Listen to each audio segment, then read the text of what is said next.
Bismillahirrahmanirrahim. Assalamualaikum warahmatullahi wabarakatuh. Perkenalkan, nama saya Ismi Afni, Prodi Teknologi Pendidikan semester 3. Baiklah, pada kesempatan ini saya akan membahas tentang pemanfaatan komputer dan internet dalam pembelajaran.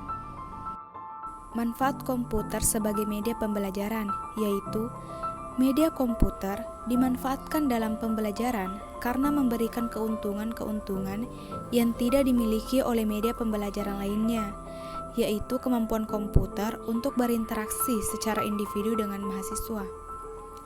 Adapun manfaat internet sebagai media pembelajaran, yang pertama, dapat menggantikan peran manusia. Dalam hal ini dapat melakukan otomasi terhadap tugas atau proses. Yang kedua, memperkuat peran manusia, yakni dengan menyajikan informasi terhadap suatu tugas dan proses. Yang ketiga, berperan dalam restrukturisi terhadap peran manusia dalam melakukan perubahan-perubahan terhadap kumpulan tugas dan proses. Model pembelajaran yang diterapkan dalam pembelajaran berbantuan komputer secara umum dapat diklasifikasikan menjadi 4 model.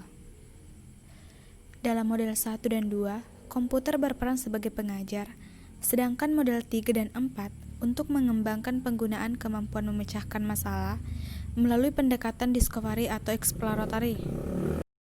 Menurut Sujana dan Rifai, terdapat beberapa model pembelajaran berbantuan komputer. Yang pertama, komputer sebagai media pembelajaran. Aplikasi komputer dalam bidang pembelajaran memungkinkan berlangsungnya proses belajar secara individual. Pemakai komputer dapat melakukan interaksi langsung dengan sumber informasi.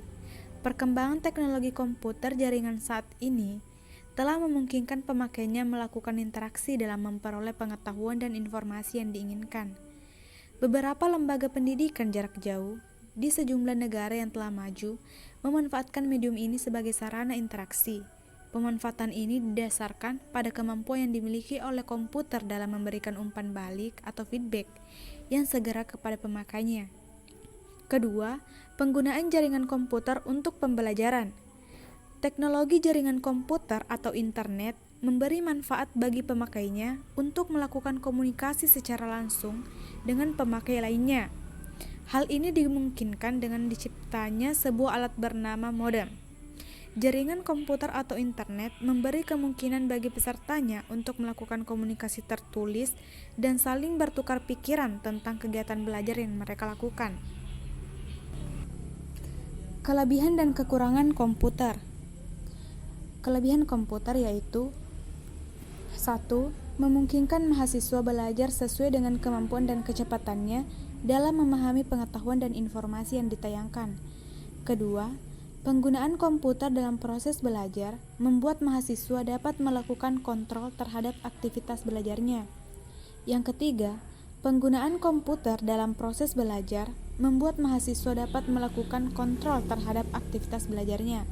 Yang keempat, penggunaan komputer dalam lembaga pendidikan jarak jauh memberikan keleluasaan terhadap mahasiswa untuk menentukan kecepatan belajar dan memilih urutan kegiatan belajar sesuai dengan kebutuhan.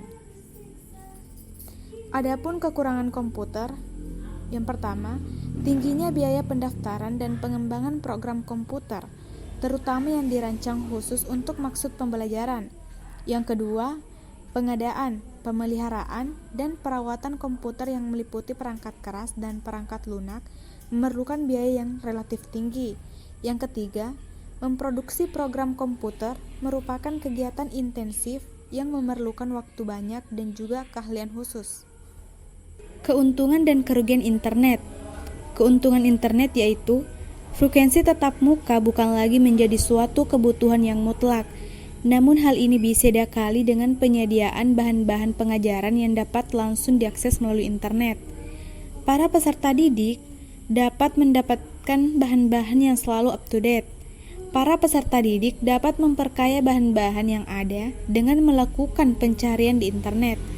Adapun kerugiannya, dari pihak pemerintah, terbatasnya dana untuk menambah lahan, gaji tenaga pengajar, serta terbatasnya sumber daya manusia yang akan menjadi pengajar pada institusi yang akan dibangun. Dari pihak peserta belajar atau masyarakat, yaitu selain jauhnya jarak tempat tinggal dengan pusat sekolah, juga sebagian besar di antara mereka telah bekerja. Berdasarkan pernyataan di atas, maka nampaklah bagi kita bahwa metode yang ada saat ini tidak lagi menjamin untuk menghasilkan kualitas sumber daya manusia dalam dunia pendidikan.